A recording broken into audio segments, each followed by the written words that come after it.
I did want to find out a little bit about your earlier days. Earlier days. Sure. These days, everybody recognizes you for your media presence.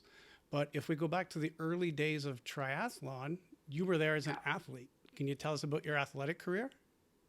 Well, I was a lousy athlete, but yes, I got into triathlon when I first moved to San Diego from Chicago back in 1978. Earth was still cooling and the sport was just starting. And so 78 was the first ever Ironman. We read about it actually in 1979. Article in Sports Illustrated talked about this crazy thing called the Ironman over on an island of Oahu. And my roommate at the time was a guy named Ned Overend, who became one of the first inductees in the Mountain Bike Hall of Fame. But this was so far, or before that, mountain bikes hadn't been invented yet. So, the two of us read about this race in Oahu, and the winner was a guy named Tom Warren. And actually, I had done Tommy's tug swim run swim events in San Diego for a Right. number in 78 and 79. And those were really some of the original endurance events. You swam a half mile around the pier, this place called Crystal Pier. You ran 5 miles on a beach and you swam around the pier again. And the first 70, when you ran through the finish, you kept running because if you ran two tugs tavern, which was a couple blocks away, the first 75 people got breakfast. So you ran right through the finish. You ran through two tugs, and the goal was to get your plate with the runny eggs on it, along with the tugs mug, before the 76th person got there and got nothing. So bragging rights is what that thing is all about. Actually, there's a photo behind me of Tommy and I with a table with probably 50 or 60 of the tugboats you got for finishing the race, not for finishing the race, but for winning your age division. Right. One of my proudest possessions is another tugs. These were handmade tugboats, and he inducted me into the Tugs Hall of Fame. So I got that going for me, and I got a tugboat for that. But so we tracked Tommy down because he had won the race, and it's not like you go online and find out about doing this Ironman thing. So we went to see Tommy, and Ned and Tommy invited us. He goes, Babbitt, come to my office. We're on the west side of the street, just south of Crystal Pier. So we go down there, and it's a parking lot. There's no offices. There's a motorhome with a bike on the back and running shoes tied around the side view mirror and a paddleboard on top. And what Tommy would do is every morning he'd go down to Crystal Pier and he'd ride out to Oceanside, which is 30, 40 miles each way. Then he'd paddle out in the ocean. He'd run 5 miles. There's actually a light pole right by the jetty, which was a turnaround point. And every day he'd run and put his grimy hand on this pole as he took the turn. There's like to this day, there's a handprint like all the way around this pole from years and years of Tommy running around that thing. So, anyways, and there was also a payphone behind the motorhome where Tommy would call and order kegs of beer and he'd order chips and all the stuff Did, he needed to run his business. did So he he think he was was Jim Rockford, or what kind of life is he leading? exactly that was Tommy. Tommy was basically when Iron Man came about, it was almost like, well, I'm doing this every day anyways. What's the big deal? That was his lifestyle. That's all he did was swim, bike, and run tugs. So, anyways, we go to this little tavern, believe it or not, called TD Hayes, right before like 9:30 in the morning with him to ask him questions. How do you do this thing? Do you need to own a bike? Can you borrow a bike? So as we're asking him questions, Tommy is drinking beer a little early for Ned and I, but he's drinking beer and he's got a magic marker. He's got a magic marker and he keeps making marks on his arm. And we're like, again, he's our mentor here. He's going to show us how to do this Ironman thing. Mr. Warren, sir, what's the deal with the magic marker? And he goes, well, I've got a little bit of a drinking problem. So if I make a mark on my arm, when I get to my sleeve, I go home. I'm like, okay, that's fine. Then he invited us to his house and he had a bike in a sauna that he would ride for 3, 4, 5 hours a day in the sauna to get ready for Hawaii, sort of like the heat training people do now. But back then, you were just certifiably crazy. You were just sort of a knucklehead. So he told us, you guys got to get bikes. So Ned and I went to the police auction, and my bike was 75 bucks. The whole back end had been burned in a fire. So I covered that with duct tape, put a Radio Shack radio, which I probably have around here somewhere, on the, oh yeah, right here. This is my radio that I listened to in the 1980 Ironman. It was bungee corded to the handlebars of the bike, and had pannier, sleeping bag, and tent put on the bike because I thought you swam 2.4, rode 56, camped out, and rode back the next day into the marathon. I had no idea it was like a 1 day thing. So this bike had reflectors, had a kickstand, it had a fuzzy raccoon seat cover. It was one of those things that who knew, right? So the funny part though is we got to wow. This is before the days of bike boxes.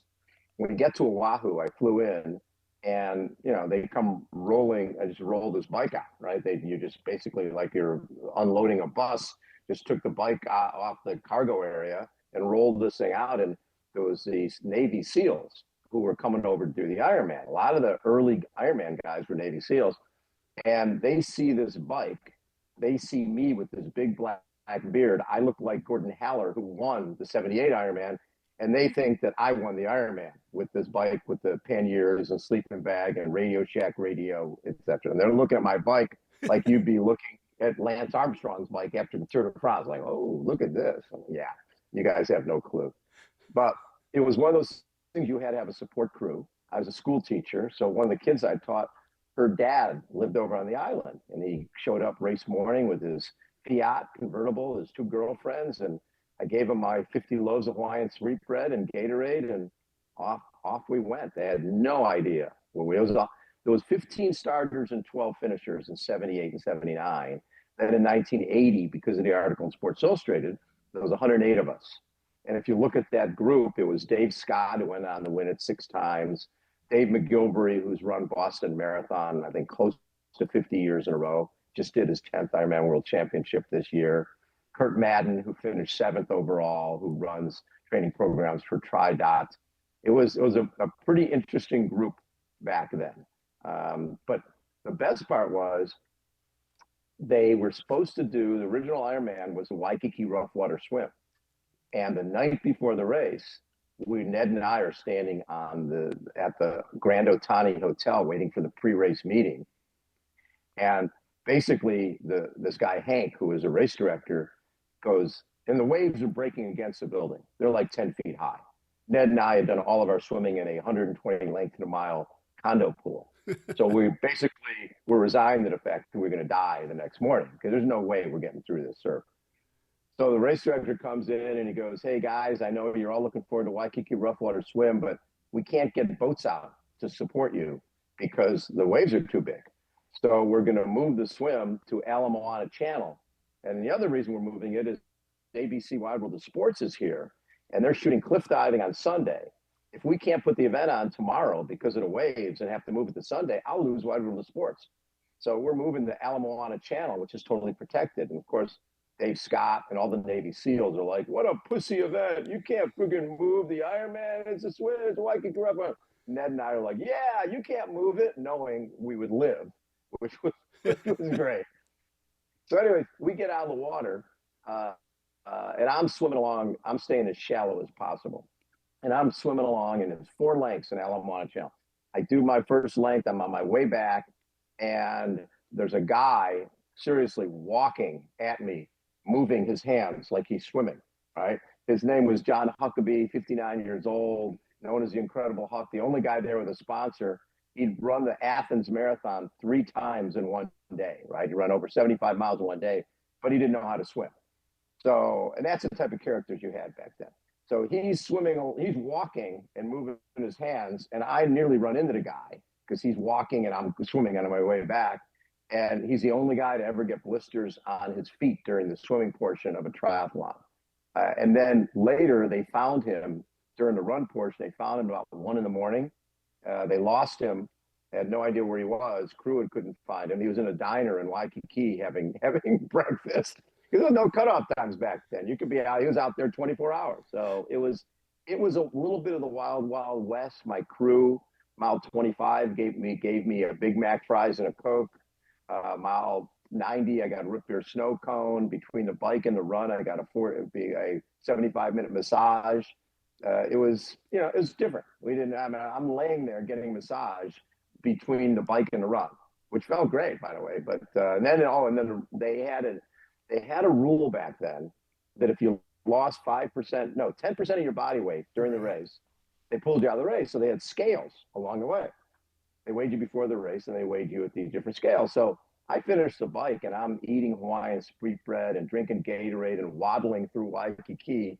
And I stopped to get weighed about mile 5 and I can hear this guy on the walkie-talkie like, hey, can you give me that again? This guy's gained 5 pounds. You can't gain weight doing this. And then when we're about mile 21, 22, you're running up Diamond Head before you drop down into Kapilani Park in the finish. And I'm thinking my crew is behind me. Their Fiat convertible, the lights on me, lighting up the road. And I'm going, this is the coolest thing ever. I thought it was a 2-day event. I'm going to finish this thing in 1 day. So then I started thinking, there's going to be bands at the finish. There's going to be cheerleaders. I can't wait to see what they got waiting for us to finish. Come rolling into Kapilani Park, and I see a chalk line on the pavement and a light bulb above me. And I'm a little confused, and I hear this voice to the right of me in the park going, "Hey, you!" I'm like, "Yeah, you in the race? Yeah, you're done." That was it. There was like one guy doing one-arm push-ups in the park, and nobody else, and it was just me. And but it was one of those things where I knew this thing had changed me. I knew that I could do things that I didn't think I can do. So that led to I started working for a magazine called Running News. A guy named Mike Plant owned it in San Diego. And I went to him and said, dude, this sport is going to be huge. You should change your name to Running and Triathlon News.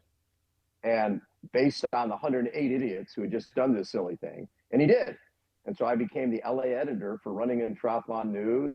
And I convinced the art teacher, I was a PE teacher, I convinced the art teacher, Lois Schwartz, who took that amazing photo Iron War and had no background in photography, to leave teaching and join me at this silly thing called Running and Triathlon News. And every week we would drive to LA and cover running events and triathlon events. And we just loved it. And then in '87, when Running and Triathlon News closed down, we had no idea what we were going to do.